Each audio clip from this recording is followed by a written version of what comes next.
Good evening, I'm Roger Mathai. We'll get to those stories in just a minute, but first we want to continue following our breaking news. A 4.4 magnitude earthquake near Santa Rosa. There's a good chance you felt it. It hit about 20 minutes ago at 6:39 p.m. to be exact. It was centered in Santa Rosa, but we're getting calls and tweets from several counties.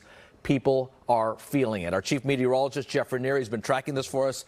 Jeff, good to see you. You've got the details like usual. Where was it centered? What fault line? All the details we usually go through. But 4.4, a lot of people felt this. Yeah, definitely noticeable out there. And you can see this is live active earthquake monitoring data that we have up here. So it appears that it is on the Rogers Creek or possibly a smaller sister fault that's related to the Rogers Creek fault zone. Okay, that's one we don't talk about too often, that fault line. Certainly so. More of a sleeper fault, if you will. It's been quite some time since we've seen any kind of larger earthquake on that. This is not a large earthquake, but noticeable, as we've been saying. Again, at 6:39, a 4.4 magnitude. You can see there's the main fault here. It was centered just off towards the east of that. We've seen at least one aftershock since then, coming in at 6:46. That was a 1.6 magnitude. So when you look at this overall on a scale of things, you can see on the earthquake magnitudes of 4, it's considered light. Some noticeable shaking. There's about 10,000 of those per year. The energy equivalent, though, of what is released is equivalent to 33,000 pounds of explosives. And that's why folks down towards San Francisco and other surrounding areas were able to feel that ground shake. It was a shallow earthquake, about 50 to 69 miles in depth below the Earth's surface. So these are just some good things to think about. Again, 4.4, a lot of us have been through something that size, but common sense stuff. If a larger one were to hit, do not run out of a building. That's when we get some major, injuries, and falling debris is a top hazard with that. Hallways are not always the safest. You want to get under some sort of a desk or table. And the aftershocks, they could continue from this. Now, let's hope this isn't a foreshock to larger activity, because that's something we are going to be monitoring certainly as we head through tonight. And here's just a little bit on the Rogers Creek fault between 1690 and 1715.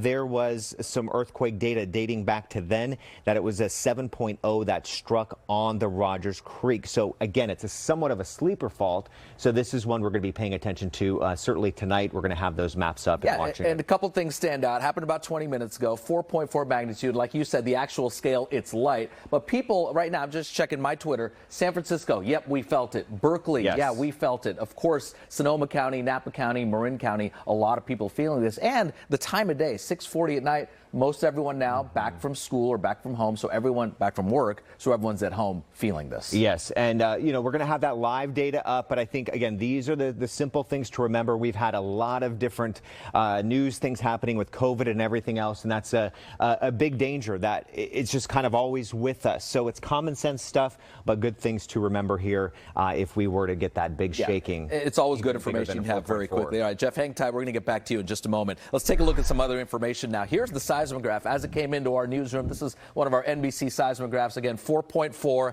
at 6:39 p.m.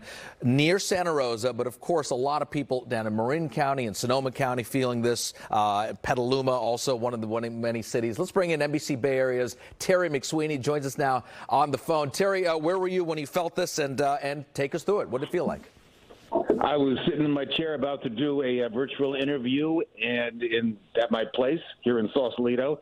And, sometimes the building creaks. And at first I thought it might just be something like that, but it just moved a bit. Then you're wondering how long it's going to last and how big it's going to get. But before you can really even get too far down that road, it stopped. It was just a few seconds, but you could feel it. And, that's a reminder of where we live. It sure is. And Terry, we mentioned here, as Jeff just mentioned also, it was that first earthquake, the 4.4 magnitude at 6:39 p.m., and there was a much smaller earthquake, an aftershock, a couple of minutes later. Did you feel that aftershock? Because I'm looking at my own Twitter feed right now. Plenty of people are saying, oh, my gosh, we felt both.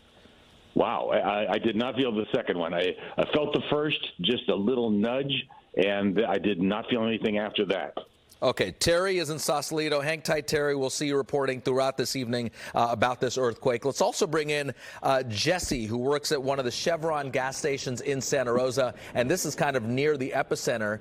Jesse, you on the phone with us, and you were in Santa Rosa. What'd you feel, and how did it go, Jesse? Yes, sir. I felt it. I felt both of them. I'm here at the corner of College and Mendocino, and I felt like something hit the building, but it continued to rumble to where I was like, it's not, whatever hit the building is not going to continue going through the building. And I had two customers here that all three of us, we ran out like kindergarteners. We were scared. Yeah, well, yeah, it is something that jolts you, especially at 4.4. Jesse, sounds like you've been around town for a while. Was it the rolling type of earthquake, or was it that quick jolts? Can you make the difference? It was the rolling because it continued to rumble and gave us time to go outside. We composed ourselves and started walking back into the store like, okay, we're not scared. And then it started rumbling again. And, of course, right back out the door we go. Jesse, a couple more questions while we have you. Any damage to your store? I don't know if you have one of those Chevrons where there's food and drinks inside or anything fall off the shelves? We did have a handful of items fall off the shelf. I've already picked them up, but nothing broken, nothing spilled, but yeah, a few plastic items that did fall off the top shelf. Okay, and you and the customers, everyone okay, right? You guys ran outside? Yeah, everybody was great. Everybody was great. Okay, Jesse, one more time. What location is your Chevron on? Where in Santa Rosa? On College and Mendocino. All right, Jesse, appreciate your time and your insight for us. Stay safe. Yes, sir. Have a good night. Okay, again, we will continue to follow this earthquake. Again, here's that map Jeff Ranieri putting together where it was the initial magnitude. I believe the initial reports were a 5.0, but it was quickly downgraded to a 4.4. Hit at 6:39 p.m. right there off what Jeff was saying, the Rogers fault line there, which one of the fault lines we rarely talk about. And then that smaller red circle you're looking at, that was the aftershock in about 1.2, I believe Jeff was saying. But again, 1.6. There's that magnitude for the aftershock. Again, 6:39 p.m., 4.4 near Santa Rosa, and then the aftershock at 1.6. We're going to stay on this story, get in more information to our newsroom.